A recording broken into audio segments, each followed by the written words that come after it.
This is PR-134, recorded at an undisclosed location somewhere in the Middle East in 2025.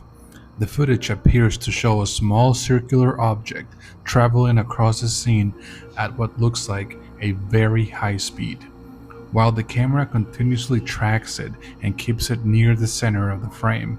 For almost 1 minute and 40 seconds, the object continues moving across the background as the sensor zooms in and changes magnification several times, giving us a closer look at its shape.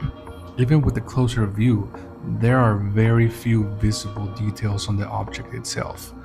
What stands out most is its round appearance and the apparent speed at which it's traveling while being continuously tracked.